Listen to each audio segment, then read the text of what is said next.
Florida Panthers won, second championship in a row, third straight Stanley Cup final. Happy as can be. 30 years of misery, you know, maybe not 30 exactly. I'm sure there were a few good years in between there. They've gone to the Stanley Cup final, by my estimation, and if my math is correct, I believe 4 times in their history. One time very early on when they had just started, which tends to happen a lot with hockey teams. The Seattle Kraken are the only ones that I've seen that haven't really made that big leap. But the Vegas, I think they're Knights, I think they're called, they made it pretty quickly. And within, 5 years or 6 years they've been around? I don't know if it's been a little bit longer.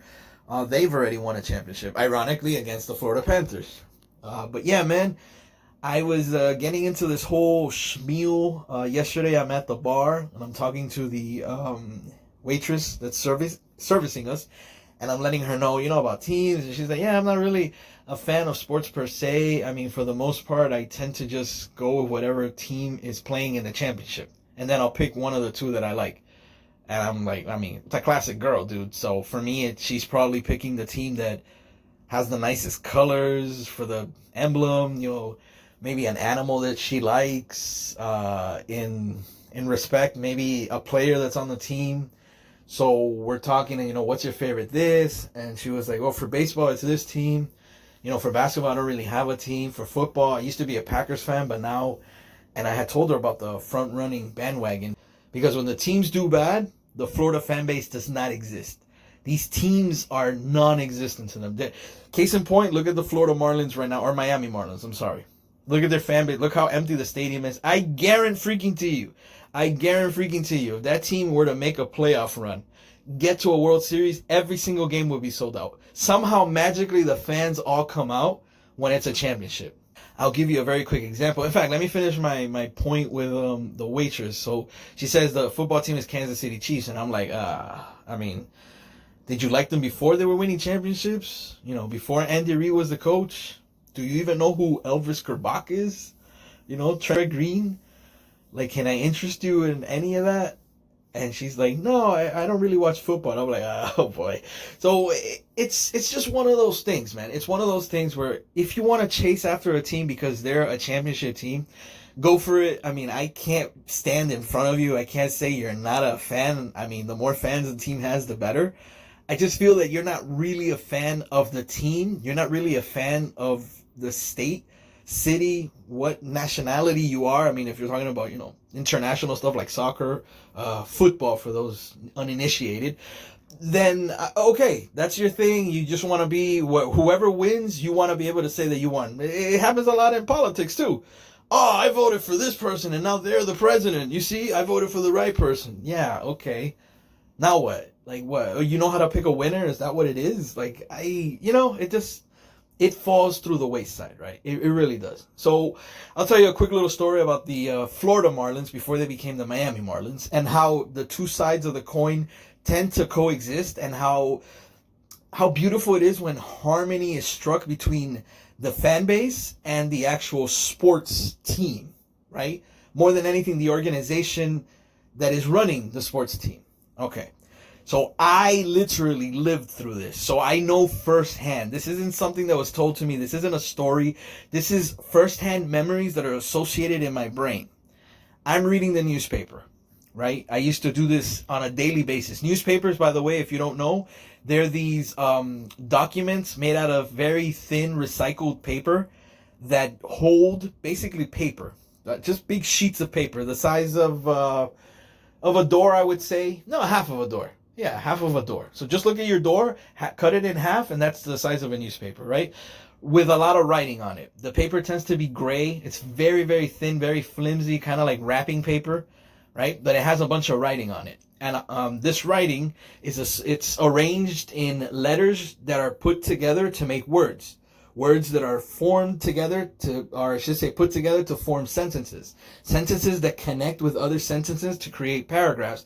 And paragraphs that all follow each other in a segue form to create what is known as an article, right? So I'm basically giving you a history of a newspaper. I know what generation we're in. I know the world that we're living in now. So just have an idea that a newspaper is a way to get information out to the peeps, right? So I'm reading my daily newspaper. I'm a big sports guy, so I read sports, every single day religiously. I followed a lot of people, people that were, article writers locally and whatnot.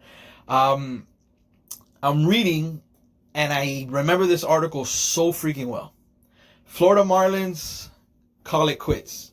Florida Marlins quit on the season. Florida Marlins this, Florida Marlins that. I think it was like maybe 1 month before the All-Star break, and the team was basically calling it quits. Why? Because they decided to fire their manager. I'm not going to tell you who that manager was because I don't remember that, but I do remember the manager they decided to hire. They're hiring Jack McKeon. A little background check on who Jack McKeon is. This is the article. This is how I remember the article, how I was reading it. Jack McKeon is a guy that used to coach, I think, the Cincinnati Reds or something, like some old school team back in the 70s. Like, he hasn't coached in like 10, 15 years. They're bringing him in because they think that he has the ability with his old school knowledge to really help this young team develop and do some stuff and this and that and blah, blah, blah. But this is basically a sign that nobody else wanted to take the team. Nobody else wanted to be a manager of this team, but they didn't want to keep the guy that was already there. So they got rid of him and they brought this guy in, Jack McKeon, right? They're also going to do a couple of call-ups. So they're going to start spreading the lineup a little bit. And they end up calling a couple of rookies. I think they called up 3 rookies. But the 2 that I remember, the 2 that really made an impact were a young, wild throwing pitcher. And I don't mean wild in a bad way. I mean a very quirky submarine style, known as Dontrelle Willis.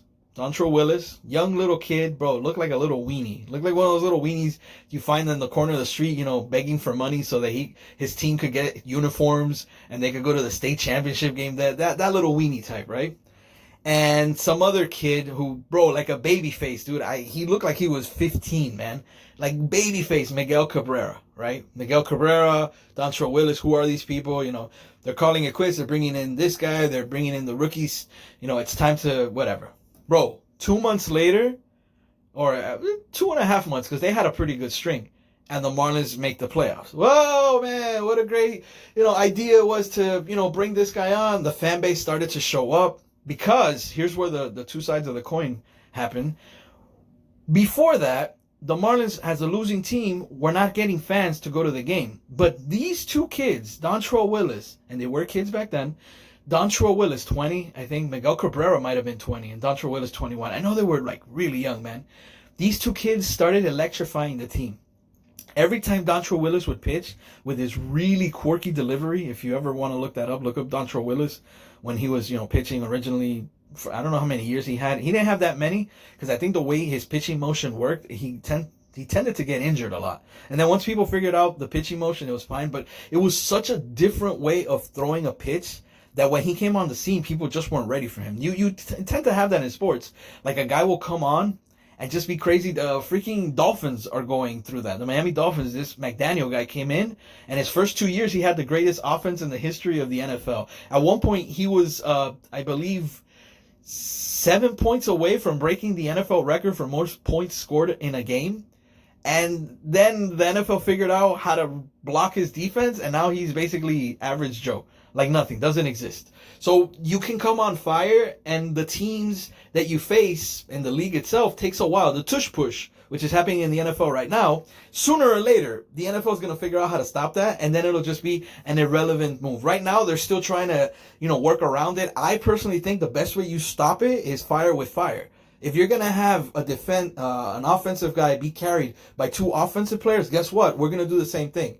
We're going to have 2 defensive linemen pick up a linebacker, and we're going to throw him over the line and stop your guy. And let's see who can throw who. But we're going to play rugby, basically. But they won't do that. I don't know. They'll figure it out, right? So Dontrelle Willis, electric every time he would play. And then Miguel Cabrera, future Hall of Famer, Miguel Cabrera, with the Detroit Tigers after we, I say we like if I was a part of the team, but after he was traded from the Florida Marlins, because the Florida Marlins are a small market team, they can't pay big money to these, superstars, right? These 2 kids, bro, turned everything around in that season. So much so that the fan base started to show up. And once the fan base started to show up, now the team was starting to play better. Because now other aspects of the team, other players were starting to, oh man, I got the mojo, I got the fans, I got this. So much so that the organization that decided, you know what? We got to make a final push. If we're really going to do this, because we're close, we're going to make the playoffs, but we really need that final, that little push. They started making trades. They brought back an old school guy that had helped them win a championship. This is the 2003 championship team, by the way. They brought back an old school guy that helped them win the 97 championship. Well, maybe I'll do a video on the 97 championship, but that one's even funnier because that one was the owner, Wayne Huizenga, like essentially just grabbing a team, buying the team, like every single free agent he could find, he just bought. Paid him. Had freaking trades, like traded a bunch of his young prospects for like guys that were already established on other teams, paid them money. Like he basically bought that championship. And it worked. Ironically, that same team that he paid for to win that first championship, a lot of those players, once they were used and they got the championship and then they tried to follow it up in 98, but they weren't able to replicate it, when their contracts were very close to expiring, they got traded away for players that then helped out the 2003 team, because there were a lot of, AJ Burnett's, Josh Beckett's, one free agent signing, which ironically was the only free agent signing that year, which was 1 week before that season started in 2003, which was Pudge Rodriguez. Basically Ivan Rodriguez, they called him Pudge. Yeah, Pudgy, right? He was a catcher. He was picked up $10 million for the 1 year, 1 week before training camp started, because nobody else wanted this guy. And he ended up helping the pitching staff more than anything, because that was their most dominant force. The pitching staff was so freaking good, man. You're talking about 5 really good pitchers. 5, maybe even 6, because they had long relievers too, and they had a really nice closer.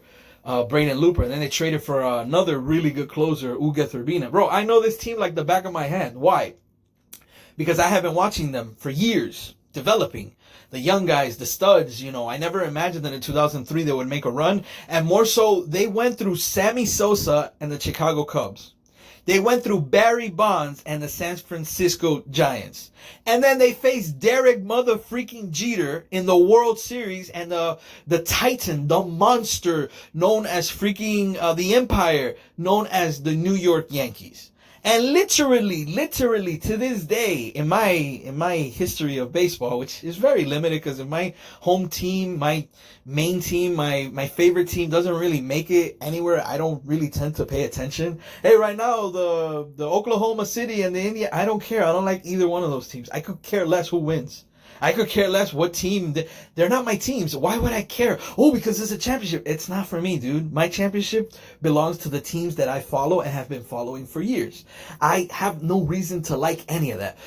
In the history of baseball, it's the first time, at least for my recollection, where the largest payroll team, which is the Yankees, was playing a World Series championship game, or a series because it's a few games, against the lowest payroll team in the league. So it was 100% David versus Goliath. And guess what? In this sense, David actually won, because the Florida Marlins win. They have a fan base. Everything goes great. The following year, they don't repeat. Fan base starts to dry up. They try to do the same thing that happened 5 years ago. They trade away all their new stars that have been created for what you would consider future prospects, but they do a horrible job with the returns. They don't get anything back, and 22 years later, they are where they are. Basically nothing. Hopefully it turns around for them, but all I'm trying to say is this. If you want to be a fan of a team and your team's not doing good, stay with it. Stick with it. Because when you finally get to that mountaintop, man, you are going to feel so good to be able to say, I went through the grind, man. I was there. I suffered with this team, and now I get to enjoy this. I get to say the Florida Panthers are champions once again. 2 straight years, 3 straight championship games, and here we go for number 4. Woo! Have a good one, guys. I hope you enjoyed this. Like I said, I wanted to really touch on this because I stopped that stream and I was like, wow, man, I'm really like juiced on this. Like I really feel that emotion. I had such a great time yesterday that I felt I need to talk about this. So I quickly decided to do this little video. And hopefully it's something that touches your heart, man. If you love these teams that are championship teams, because LeBron James and the stupid Miami Heat, I know, what a horrible example. Michael Jordan and the Bulls, Kobe Bryant and the Lakers, Shaq and the Lakers, Shaq and the Heat. Like, if you just go for the team when they win a championship, hey, that's your thing. But if you're that local guy, if you're that guy that's followed a team for X amount of years through the good and the bad, then I think, me personally, I think you have more of a right to say you're a fan as opposed to the other ones that just chase championships. As always, I enjoyed speaking with you more than you can ever imagine. Thank you for watching, and we are out right now.